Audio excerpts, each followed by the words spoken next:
Alors, bien entendu, on est rendu à la 6e étape dans notre étude sur la campagne d'Armageddon. Et cette 6e étape-là, c'est bien entendu la seconde venue de Jésus, le Messie. Et je lui ai donné plusieurs références parce que réellement, il y a plusieurs références dans l'Ancien et dans le Nouveau Testament qui concernent cet événement-là.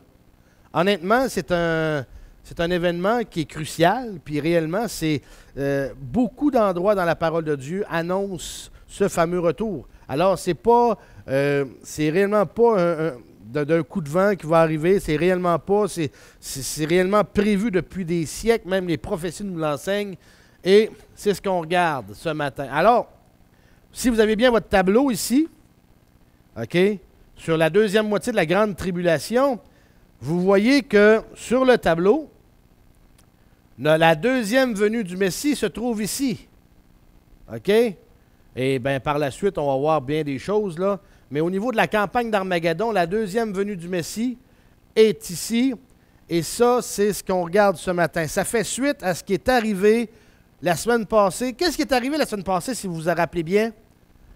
Le reste d'Israël a confessé ses péchés, ont supplié le Seigneur d'envoyer Jésus le Messie. Ils ont reconnu Jésus comme étant le Messie promis pour les Juifs. Parce que vous savez, la semaine passée, qu'est-ce qu'on a dit? Hein? Dans toute la population juive à travers le monde, à ce moment-là, les 2 tiers vont mourir. Il va rester 1 tiers de toute la population juive mondiale. Et on a vu la semaine passée que l'Antichrist a envahi Jérusalem, il a fait tout un carnage là-bas et il veut absolument détruire, complètement éradiquer de la planète tous les Juifs.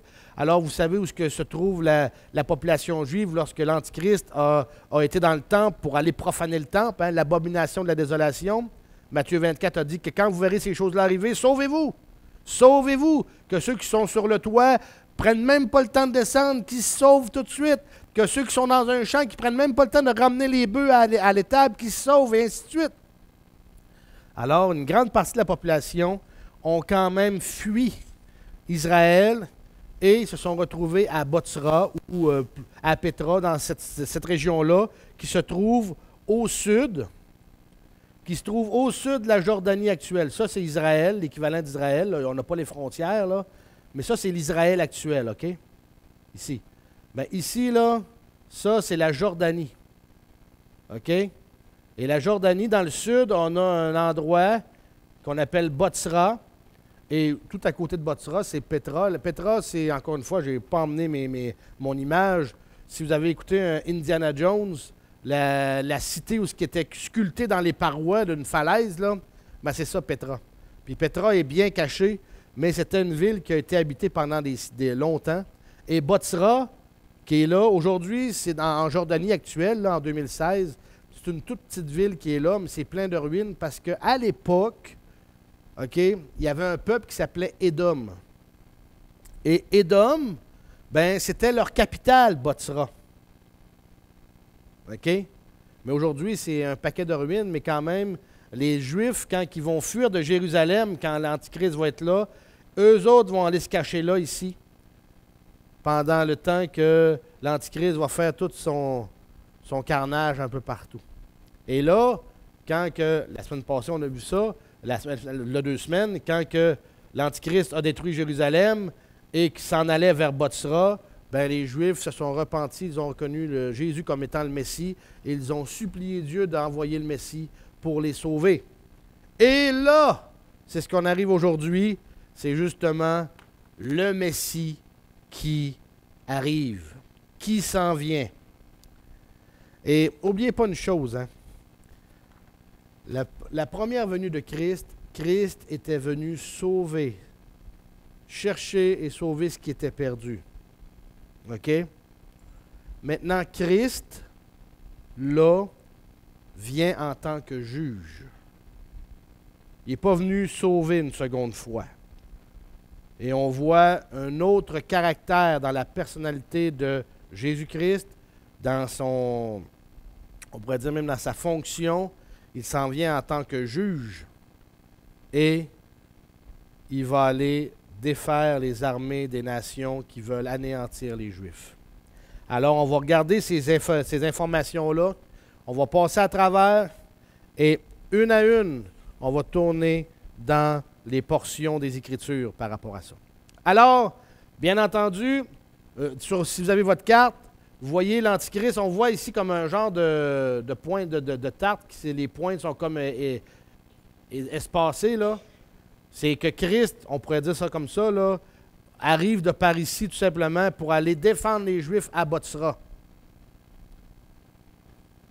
Alors, c'est ce qu'on regarde. Et on va commencer avec notre premier texte ce matin, Ésaïe 34, si vous avez tourné, les versets 1 à 7 d'Ésaïe 34. Regardez ce qui est dit. « Approchez, nations, pour écouter, et vous, peuple, soyez attentifs, que la terre écoute et tout ce qu'elle renferme, le monde avec tout ce qu'il produit, car l'Éternel est irrité contre toutes les nations. Il est courroucé contre toute leur armée, il les a voués à l'interdit, il les a livrés au carnage. Leurs blessés à mort seront jetés dehors, leurs cadavres exhaleront l'infection, les montagnes ruisselleront de leur sang. Toute l'armée des cieux se fondra, les cieux seront roulés comme un livre et toute leur armée tombera, comme tombe la feuille de la vigne, comme la feuille morte du figuier. Car mon épée est enivrée dans les cieux. Voici, elle va descendre sur Édom, sur le peuple que j'ai voué à l'interdit pour faire justice. L'épée de l'Éternel est pleine de sang. Elle est couverte de graisse, du sang des agneaux et des boucs, de la graisse des reins des béliers, car l'Éternel fait un sacrifice à Botsra. Une grande tuerie au pays d'Édom.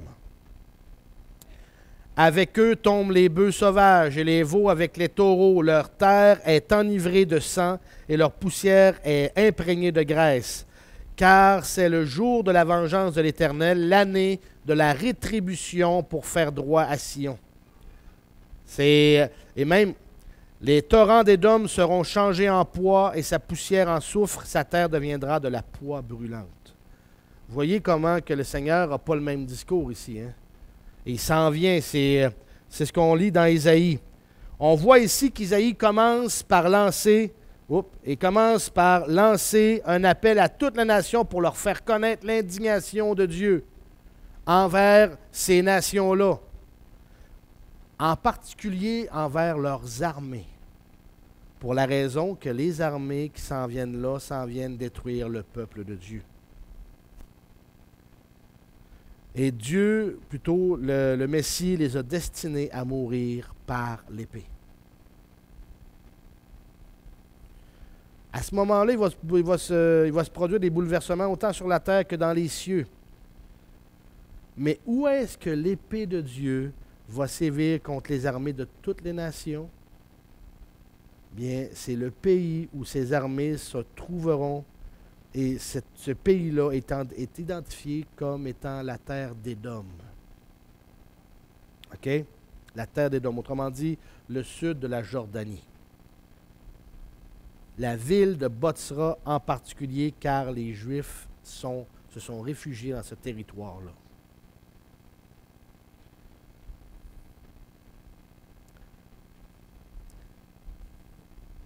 Alors, on commence là.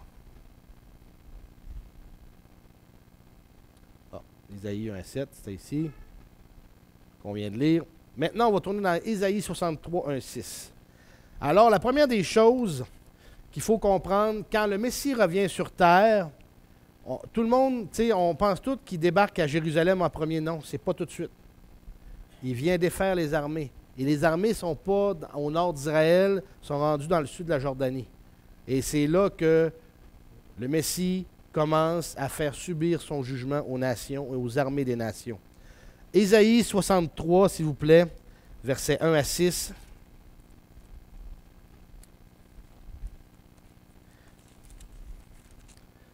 Ça va comme suit.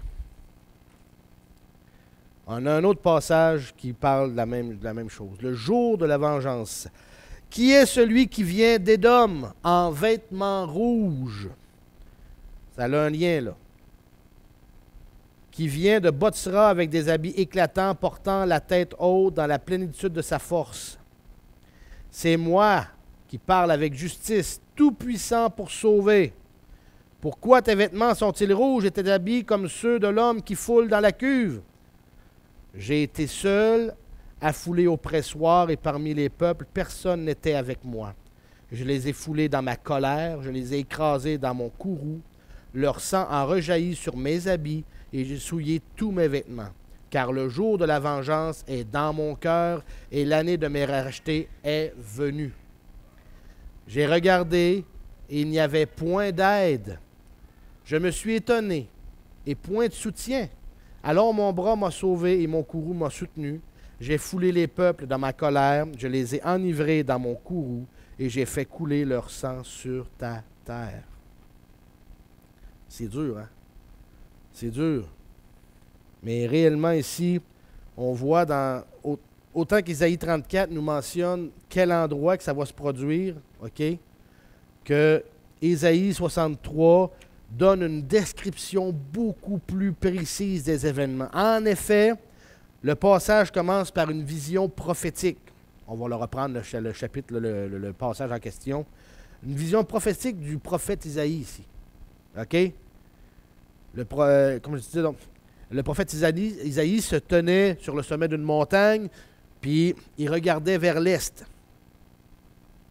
OK? Et en regardant vers l'est, en direction d'Édom, il vit un magnifique personnage qui s'approchait de lui avec gloire et splendeur. Puis ce personnage-là était maculé de sang. Maculé de sang. Alors, il y a une série de questions que le prophète, qu'on voit ici dans le chapitre 63, que le prophète pose à ce personnage-là. Et c'est justement ça que, dans notre texte, quand on lit, regardez, ça commence par une question. C'est le prophète qui pose ça au personnage en question. Il dit, « Qui est celui qui vient d'Édom en vêtements rouges, qui vient de Botsra avec des habits éclatants, portant la tête haute dans la plénitude de sa force? » Ça, c'est la question qu'il pose. Puis le personnage en question répond, « C'est moi qui parle avec justice, tout-puissant pour sauver. » Qui peut parler avec justice? Jésus. Qui peut dire qu'il est tout-puissant? Jésus. Point. C'est le Messie. Alors, les traits du personnage reflètent la gloire puis la force du Messie. Même, allons plus loin. Même que la description qu'on voit ici, encore une fois, concorde avec ce qu'on appelle la gloire Shekinah. Je ne sais pas si vous avez déjà entendu ça, le terme Shekinah. OK? Cette gloire-là où on dit c'est la présence même de Dieu, cette gloire-là. Il n'y a pas d'autre gloire. Quand on dit la gloire Shekinah, c'est qu'on parle directement de Dieu ou de la personne de Dieu. Alors, l'identité de la personne ne pose plus aucune interrogation. C'est lui qui, comme il disait ça, donc, c'est moi qui parle avec justice, tout puissant pour sauver. Alors on voit qu'il s'agit du Messie. Continuons dans la conversation qui se poursuit. Ça dit au verset 2, là encore une fois, le jeu de la question, « Pourquoi tes vêtements sont-ils rouges et tes habits comme ceux de l'homme qui foule la cuve? » Et on dit que, justement, Isaïe remarque les habits qui sont, même s'ils sont resplendissants de la gloire Shekinah, bien, ils sont tachés de sang. Ils sont tachés de sang. Et là, la réponse à cette question-là, on l'a lu au verset 3, 4, 5 et 6. Hein? J'ai été seul à fouler au pressoir et parmi les peuples, personne n'était avec moi. Je les ai foulés dans ma colère, je les ai écrasés dans mon courroux. Leur sang a rejailli sur mes habits et j'ai souillé tous mes vêtements. Et ainsi de suite, on voit ce qu'il y en est. Les taches de sang qu'on lit dans Ésaïe 63 résultent tout simplement de la bataille qu'il y a eu en terre d'Édom. Quand que le Messie est venu pour affronter les armées. En terre d'Édom, à Botsra. Le Messie s'est battu seul contre les nations d'Édom. Quand il les écrasait, leur sang jaillissait sur ses habits et les tachait. Cette lutte-là était inévitable. Inévitable vu qu'il devait sauver son peuple racheté. Israël, le reste fidèle. Dans le passage, il dit qu'il s'est battu seul, sans aucune aide. Pourtant, le Messie n'arrivera pas seul. On va le voir plus tard. Mais il s'est battu seul.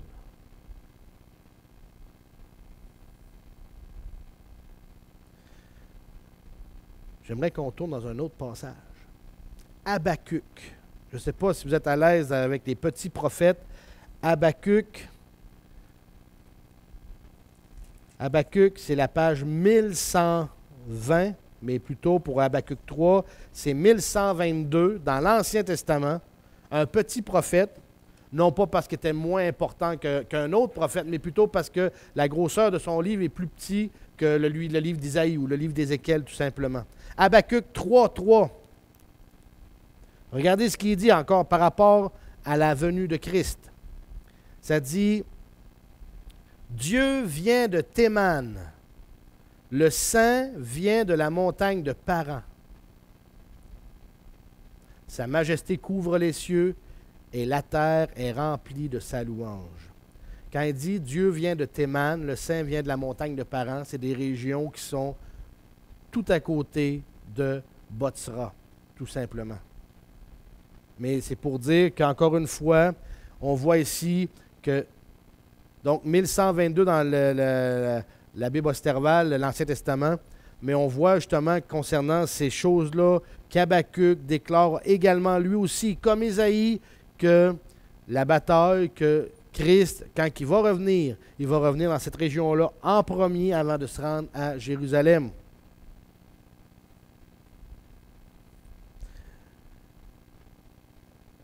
On vient de lire Isaïe, les deux passages, on vient de lire Habakkuk. Mais ça, là, on vient de voir que le lieu de la seconde venue, quand Christ va revenir sur terre, les passages nous enseignent que c'est la terre d'Édom. Le sud de la Jordanie, qui est également dans le coin, la ville de Botsra.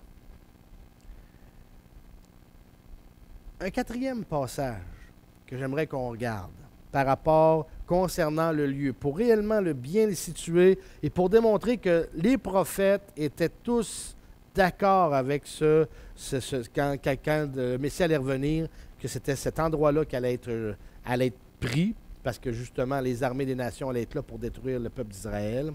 Michée, s'il vous plaît, Michée 2. Michée, encore dans les petits prophètes, Michée chapitre 2.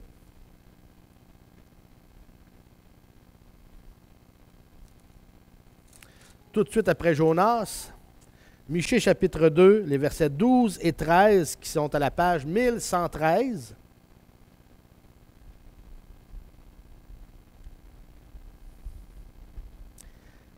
Regardez ce qui est dit. On voit encore un autre lien concernant le rassemblement de la nation d'Israël à Botsra à la seconde venue de Christ. Les versets 12 de Michée 2 dit ceci, « Je te rassemblerai tout entier, ô Jacob. Je recueillerai les restes d'Israël. » Parce que là, on vient de dire que les 2 tiers sont morts, qu'il reste 1 tiers.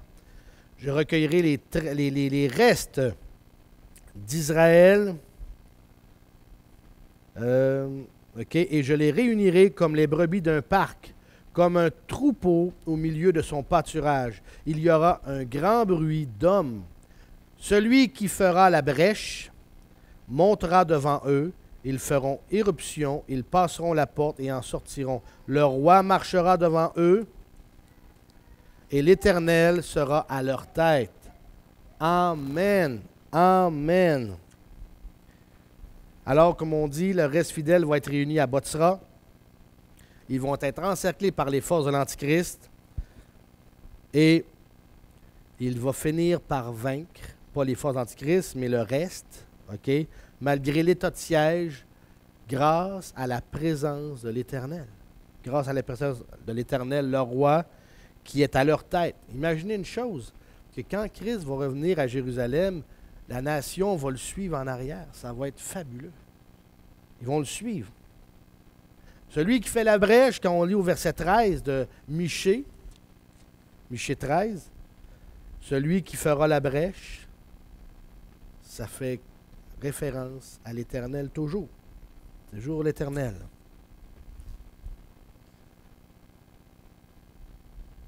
Alors, c'est ce qu'on voit. On voit que l'Antichrist se battra avec les forces de l'Antichrist, que le Messie plutôt se battra avec les forces de l'Antichrist qui vont être réunies dans cette ville-là. Alors, il y a beaucoup d'autres endroits aussi, mais les 4 principales là, concernant l'endroit exactement, c'est Botsra, on vient de les voir ce matin. OK? Concernant justement où va arriver le Messie sur la terre. Là, on vient de voir le lieu. J'aimerais qu'on regarde un peu plus loin maintenant la manière que ça va se produire. On a vu beaucoup de choses.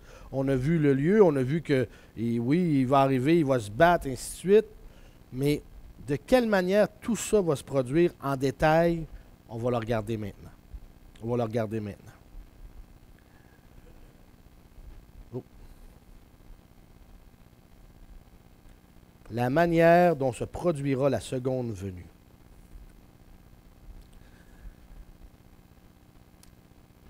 Tournez dans Matthieu 24, 30. Matthieu 24, 30, s'il vous plaît.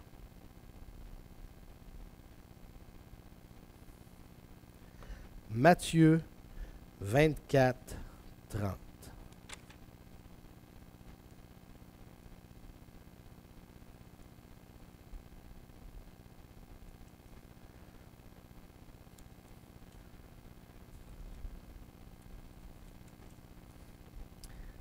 Le verset 30 de Matthieu 24 va comme suit.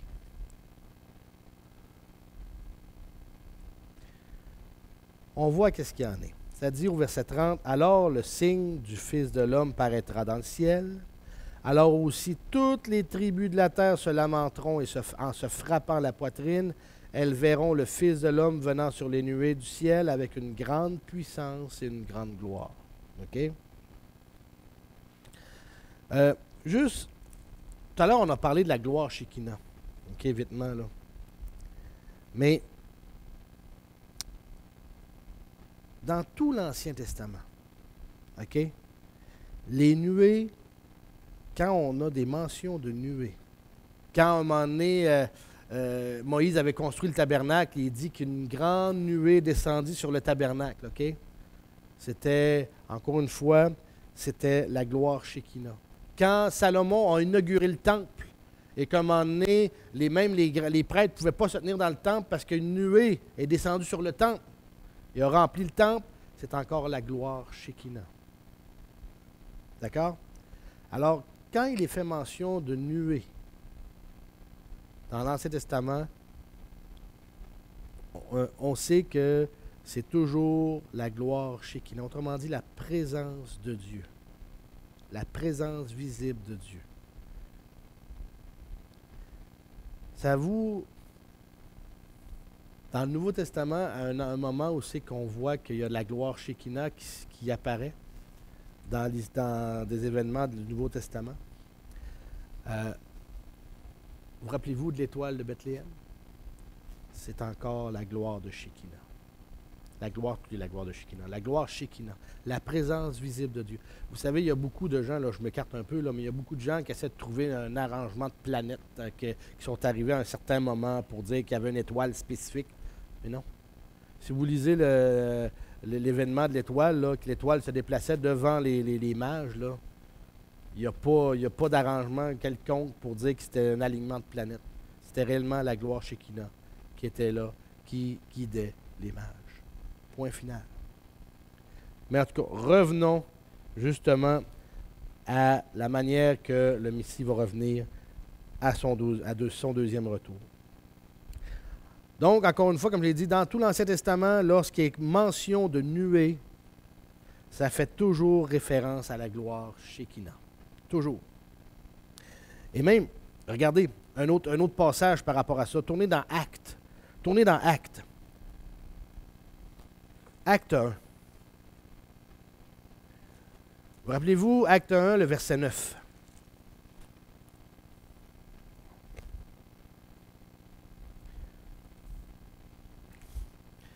Acte 1, le verset 9, jusqu'au verset 11. Regardez ce qu'il dit. Là, vous vous rappelez que dans Acte, les premiers versets du chapitre 1, c'est quand Jésus passe les 40 jours à enseigner les apôtres après sa résurrection. Et à un moment donné, l'ascension arrive. Le verset 9, ça dit « Et après qu'il eut dit ces paroles, il fut élevé pendant qu'il le regardait. » Oups! Et quoi? Une nuée le déroba à leurs yeux. Et comme ils avaient les yeux attachés au ciel pendant qu'ils s'en allaient, deux hommes se présentèrent à eux en vêtements blancs. Et ils leur dirent, « Hommes galiléens, pourquoi vous tenez-vous là à regarder au ciel? » Et regardez ce qu'ils déclarent, ces hommes-là. « Ce Jésus qui a été enlevé d'avec vous dans le ciel reviendra de la même manière que vous l'avez vu monter au ciel. » Il est monté au ciel et la gloire l'a enveloppé. La nuée, la gloire Shekinah l'a enveloppé. On a lu dans 24-30 que quand il revient sur les nuées dans la gloire. Bien là, c'est juste parce que... Donc, ça dit, elles verront le Fils de l'homme venant sur les nuées du ciel avec puissance et une grande gloire. Voyez-vous que ça concorde et que les hommes, dans Acte 9, ils disent qu'il va revenir de la même manière que vous l'avez vu lever au ciel. Alors, on voit exactement que les deux anges ont prophétisé justement ça, que Jésus allait revenir de la même manière. Pas forcément au même endroit, par exemple. Pas forcément au même endroit. Jésus est parti dans une nuée, il va revenir sur les nuées, avec la gloire Shekinah, la présence visible de Dieu. Maintenant, on va s'attarder à un passage un peu plus long concernant la manière, et là, on va aller dans Apocalypse. Apocalypse 19.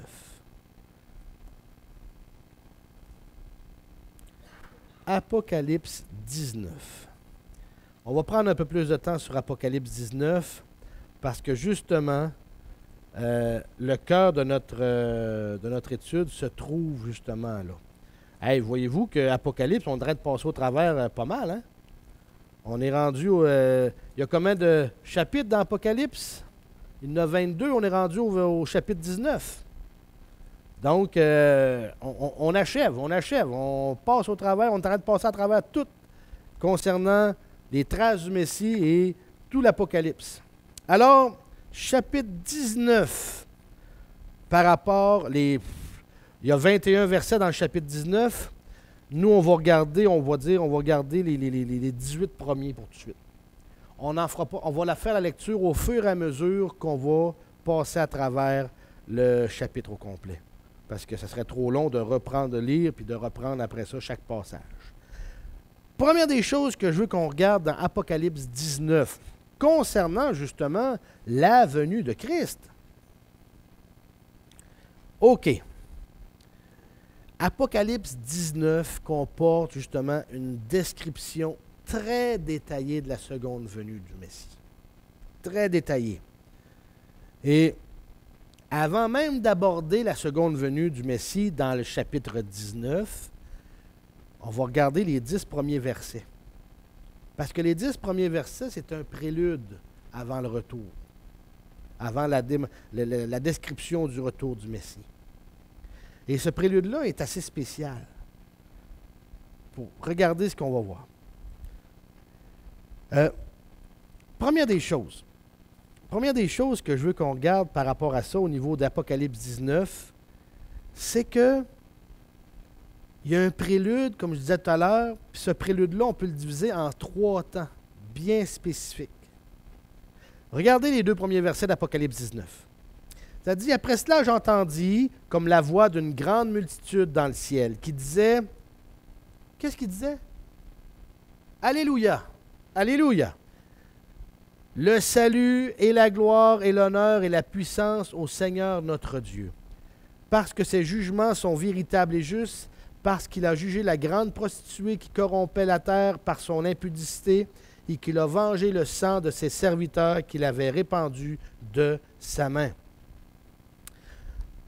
Voyez-vous que il y a des choses qui se passent sur la terre, OK? Il y a des choses qui se passent en même temps en parallèle au ciel. L'Apocalypse, quand on étudie l'Apocalypse, il faut toujours garder en mémoire qu'il y a des événements qui se produisent sur la terre, puis il y a des événements qui se produisent en même temps dans le ciel. Pareil comme ici, on est rassemblés ici ce matin, il y a des événements qui se produisent ici, mais on a d'autres églises, mettons comme une église à Québec, qui eux autres aussi se produisent des choses en même temps qu'on se rencontre ce matin. On est en parallèle. D'accord? C'est le même principe. Le même principe.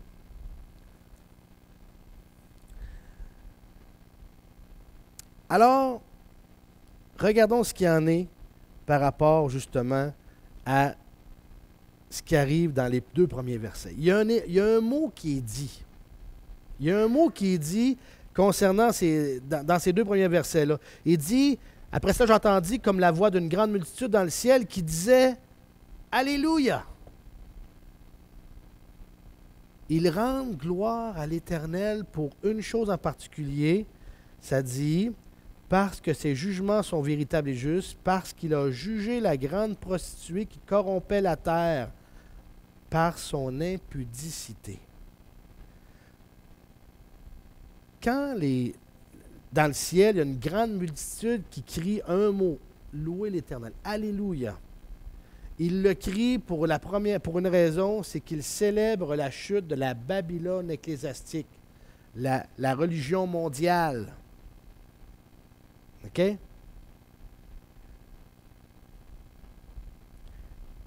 Il va y avoir en passant, il y a 4 Alléluia qui se passent pour différents groupes. Ça, c'est le prélude. C'est ça qui est drôle, c'est le prélude. Et un autre Alléluia va se dire au verset 3. Regardez ce qui est dit au verset 3. Ça dit, ils dirent une seconde fois Alléluia, et sa fumée monte au siècle des siècles. Oh! Le verset 3, ça dit qu'ils ont dit un premier Alléluia à cause que Dieu a jugé, le Messie a jugé la grande prostituée, okay, la Babylone religieuse. Mais là, au verset 3, ils disent un autre Alléluia, parce qu'il dit « Et sa fumée monte au siècle des siècles ». Ça parle qu'il célèbre la destruction de la ville de Babylone, la Babylone politique. La ville qui a été détruite sur terre, là, où c'est que l'Antichrist avait son quartier général, avait son gouvernement et ainsi de suite. Elle est détruite. Il y a un autre Alléluia qui vient du ciel à cause de ça. Et maintenant, allons plus loin. Allons plus loin. Les versets 4 et 5, ça dit, « Et les 24 anciens et les 4 animaux se prosternèrent et adorèrent Dieu, qui était assis sur le trône en disant, Amen, Alléluia.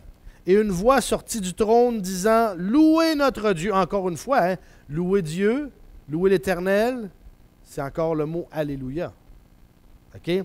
Ça dit, « Louez notre Dieu, vous tous ses serviteurs, et vous qui le craignez, petits et grands. » Il y a un 3e Alléluia qui s'en vient, qui vient d'être déclaré, c'est qu'il y a un culte qui est rendu à Dieu par ceux qui l'entourent autour du trône.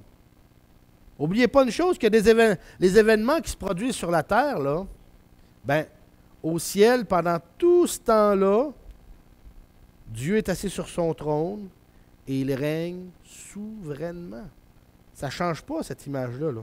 Pendant tout le temps qu'on voit, tout ce qu'on a vu dans les dernières semaines, dans les derniers mois, là, toutes les tribulations, les coupes, les trompettes, ainsi de suite, les sauts, hein, c'est Tout ça, là, mais Dieu règne en majesté quand même en haut.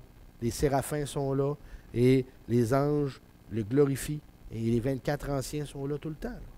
Tout le temps. Alors, ils le louent. Justement, ils rendent un culte à Dieu concernant sa souveraineté. Dans le prélude, avant la seconde venue, il y a un autre Alléluia. Un quatrième et un dernier. Versets 6 à 8. Ça dit, « Et j'entendis comme la voix d'une grande multitude, comme le bruit de grosses eaux, et comme la voix de grand tonnerre qui disait, « Alléluia, car il règne le Seigneur Dieu, le Tout-Puissant. Réjouissons-nous et faisons éclater notre joie et donnons-lui gloire, car les noces de l'agneau sont venues, et son épouse s'est parée. Et il lui a été donné d'être vêtu d'un fin lin, pur et éclatant, car le fin lin sont les justices des saints. » Un quatrième Alléluia. Alléluia qui célèbre, qui célèbre le mariage de l'agneau. Le mariage. On l'a vu il y a plusieurs mois de ça, justement, ce fameux mariage-là. Alors, on voit ici 4 Alléluia, puis ces Alléluia-là ne viennent pas de n'importe où. Ils ne viennent pas de la terre. Ils viennent du ciel. Ils viennent de ceux qui sont au ciel dans la présence de Dieu. Ils célèbrent la chute de la Babylone religieuse, la chute de la Babylone politique. Ils célèbrent justement, ils rendent un culte à Dieu et ils célèbrent le mariage de l'agneau.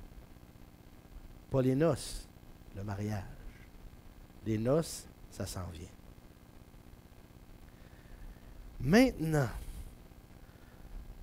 avant d'arriver à la deuxième venue, dans notre prélude, il y a une autre chose qui se produit. Verset 9 d'Apocalypse 19. Là, on a vu qu'il y a des Alléluia au début. Hein? Dans le ciel, ça célèbre, ça glorifie Dieu, ça rend gloire à Dieu, parce que là, ça s'en vient, l'événement capital qui est la seconde venue. Le verset 9, « Alors l'ange me dit, écris, heureux ceux qui sont appelés au banquet des noces de l'agneau. » Il me dit aussi, ce sont là les véritables paroles de Dieu. Dans le prélude, j'ai dit tout à l'heure que ce prélude-là était divisé en 3 temps. Le premier temps, c'était les Alléluia. Le deuxième temps, c'est lui, là. C'est l'invitation au souper des noces de l'agneau. L'invitation, heureux ceux qui sont appelés au banquet des noces de l'agneau. Ceux qui sont appelés à aller manger à la table.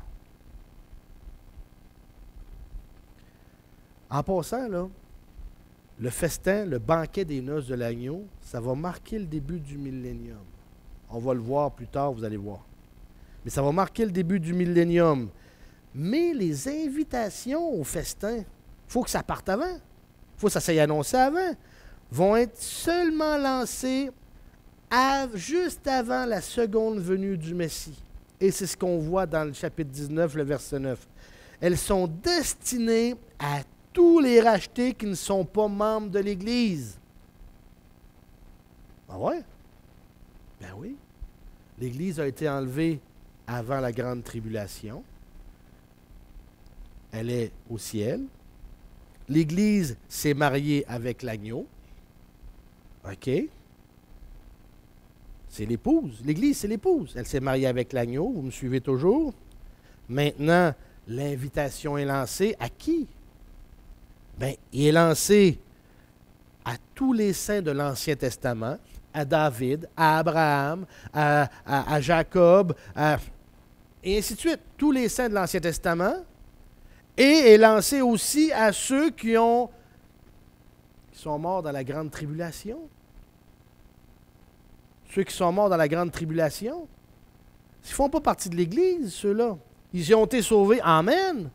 Mais l'épouse a été enlevée avant la grande tribulation. Alors, quand l'invitation est lancée, c'est pour les saints de l'Ancien Testament et c'est pour ceux qui sont morts pendant la grande tribulation. Alors, l'invitation, c'est pour ceux-là. Le troisième, ça, c'était le deuxième temps dans le prélude qu'on regarde avant la seconde venue. Maintenant, le troisième et dernier temps, concernant justement le prélude.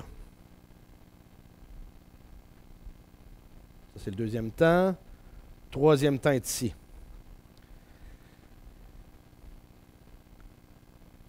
Le troisième temps dans le prélude se trouve dans la déclaration de l'esprit de la prophétie, le verset 10 d'Apocalypse 19. Regardez ce qu'il dit. Or, je me jetai à ses pieds. Là, on voit que Jean est tellement estomaqué qu'il se jette au pied de l'ange. Hein? Alors, je me jetai à ses pieds pour l'adorer, mais il me dit, garde-toi de le faire, je suis ton compagnon de service et celui de tes frères qui ont le témoignage de Jésus. Regardez ce que l'ange dit. Adore Dieu, car le témoignage de Jésus, c'est l'esprit de la prophétie. Quand on dit que Christ est le centre de la parole, est le centre de la Bible, là, OK? Quand on dit que, justement, toutes les prophéties, ou une grande partie des prophéties de la Bible, concernent toujours Jésus, en rapport avec Israël et ainsi de suite, on voit réellement que l'esprit de la prophétie, dans toute la Bible, c'est Jésus qui est cette source-là. N'oubliez pas une chose. Jésus, c'est qui? C'est la parole. OK? À toutes les fois qu'il dit dans la parole, « Ainsi dit l'Éternel », qui parle? C'est Jésus, c'est la parole. Quand il est dit en Genèse, et Dieu dit que la lumière soit, qui a créé finalement? C'est Jésus, c'est la parole. Quand Dieu parle, c'est la parole qui agit, c'est la parole qui déclare. C'est lui, l'esprit de la prophétie. Tout simplement. Toute prophétie converge vers l'accomplissement de l'œuvre du Messie et se concentre sur sa gloire. Maintenant, là, le prélude est terminé. Regardons maintenant la venue qui est décrite dans Apocalypse 19. Versets 11 à 16. Versets 11 à 16. On achève.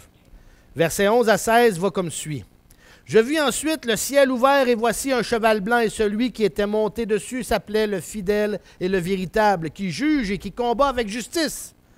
Ses yeux étaient comme une flamme de feu. Il avait sur sa tête plusieurs diadèmes. Il avait un nom écrit que personne ne connaît que lui-même. Il était vêtu d'un manteau teint de quelle couleur? De sang. Où c'est qu'il a eu ce sang-là? On l'a vu tout à l'heure dans Ésaïe. Quand il s'est battu, le sang des ennemis jaillissait sur son manteau. C'est ça qu'il dit. Allons plus loin. Et son nom s'appelle quoi? La parole de Dieu.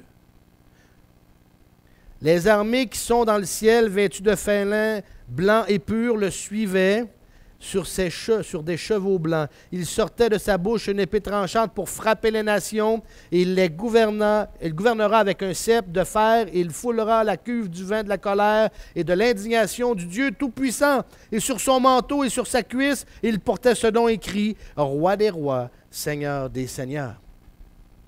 Quand on dit que Jésus à la deuxième venue, là, il ne s'en vient pas pour faire des câlins, là. Il ne s'en vient pas pour dire « Oh, pauvre petit bonhomme ». Non. Il s'en vient pour juger. Il s'en vient comme juge. Comprenez-vous pourquoi je me réjouis à tous les jours de savoir que mon âme maintenant a été rachetée, puis que je ne passerai pas à travers ces affaires-là. Parce que le sang de Jésus m'a lavé. Et ce n'est pas mon sang qui va jaillir sur son habit à lui. Mais son sang m'a lavé, puis j'ai été blanchi, sanctifié, justifié, lavé. Et gloire à Dieu, réjouissez-vous de ça. Réjouissez-vous de ça. Alors, on voit ici, en passant la description rapidement, là, On voit là, la guerre que le Messie mène contre les nations résulte de son jugement fidèle et véritable. Et juste pour décrire vite, là, il y a deux choses que je voudrais réellement qu'on puisse ressortir dans tout son habit. Il porte des diadèmes sur la tête.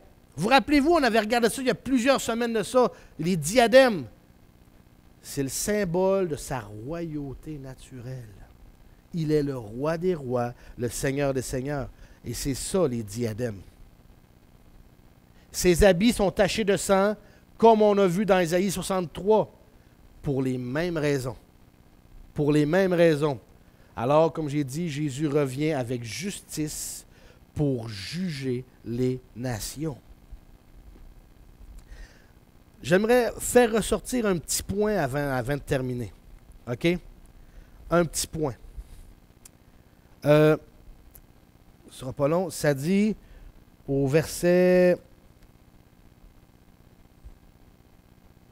voyons. À une place, il parle les armées. Si vous le trouvez avant moi, là. OK, verset 14. Verset 14. Verset 14. Ça dit les armées qui sont avec lui. Le mot armée est au pluriel. Il n'est pas au singulier. Si, mettons, on dirait un général et son armée, ben c'est tout son bataillon à lui. Mais là, il parle des armées au pluriel. Comment ça? Comment ça que le mot armée est au pluriel? C'est très logique, vous allez voir. Il y a au minimum 2 armées qui suivent le Seigneur. 2 armées. Matthieu 16, 27. En passant, la première armée est appelée l'armée du Seigneur ou l'armée des cieux. OK? Et Matthieu 16, 27, regardez et voyez bien ce qui est lu, ce qui est dit. Ça dit, car le Fils de l'homme, Matthieu 16, 27, là, moi je le lis ici en avant, car le Fils de l'homme doit venir dans la gloire de son Père. Avec qui? Avec ses anges. Et alors il rendra à chacun selon ses œuvres. Donc la première armée qu'il suit en arrière, c'est ses anges. Oui. La première armée, c'est les anges de Dieu qui le suivent. Vous rappelez-vous quand Jésus était devant Pilate et que Pilate, il dit à Jésus, il dit, tu ne réponds pas, ne sais-tu pas que j'ai le pouvoir de te donner, de te faire mourir, et ainsi de suite. Qu'est-ce que Jésus a répondu à Pilate? Tu n'aurais aucun pouvoir. Ouais. Puis il a demandé, il a dit, puis même plus tôt à Pierre, il avait dit aussi, il dit, si je demanderais 12 légions d'anges à mon Père, ne me les donnerait-il pas? Quand il a dit ça à Pierre aussi un peu plus tôt. Et ainsi de suite. Alors, Jésus descend avec son armée qui est les anges. Ça, c'est une des armées. Maintenant, la deuxième armée, la savez-vous, c'est qui? La savez-vous? L'autre armée qui va revenir avec Jésus sera l'armée des saints de l'Église enlevée avant la tribulation. On va tourner là, mais je veux juste vous rappeler un verset. Dans Jean 14, il dit, quand il dit, je m'en vais, vous préparez une place, et quand ce sera préparé, je reviendrai vous chercher, et vous serez toujours avec moi. Vous rappelez-vous de ce verset-là dans Jean 14, 1, 2, 3? Si Jésus vient de dire qu'on va être toujours avec lui, là où il va être, ça veut dire qu'on va toujours le suivre. Ça veut dire que si Jésus est sur la terre, l'Église, les saints, nous autres, on va revenir sur la terre avec lui. On va toujours être dans sa présence. Toujours. Si Jésus est au ciel, l'Église va aller au ciel. On va toujours être collé avec Jésus, à côté de lui. Alors, quand Jésus redescend, il ne laisse pas l'Église au ciel. Il l'emmène avec lui. C'est son épouse. Alors, c'est la deuxième armée qui va être, justement, c'est l'armée des saints de l'Église enlevée avant la tribulation. Jude 14,15, ça dit, c'est sur eux qu'Enoch, le 7e homme depuis Adam, a prophétisé en disant, voici le Seigneur est venu avec ses saintes myriades. Ça, c'est nous autres. Et pour exercer un jugement contre tous, c'est justement la deuxième venue, et convaincre tous les impies de toutes les œuvres d'impiété qu'ils ont commises et de toutes les choses injurieuses que les pécheurs injustes ont proférées contre lui.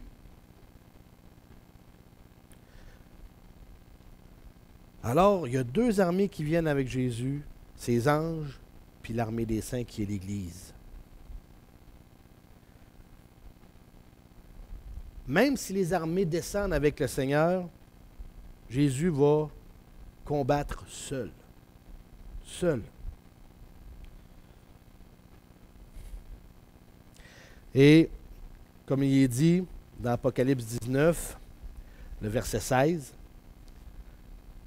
ça dit, « Et sur son manteau et sur sa cuisse, il portait ce nom écrit, Roi des rois et Seigneur des seigneurs. » Et c'est là qu'on voit Jean qui décrit Jésus comme étant, par rapport à sa fonction de roi, hein, c'est qu'après avoir jugé les nations avec justice, il sera roi avec un sceptre de fer à la main, et il sera appelé Roi des rois, Seigneur des seigneurs. Maintenant, je termine juste avec les deux derniers versets que je voulais voir ce matin. C'est les versets 17 et 18. « Je vis un ange qui se tenait dans le soleil et qui cria d'une voix forte à tous les oiseaux qui volaient par le ciel.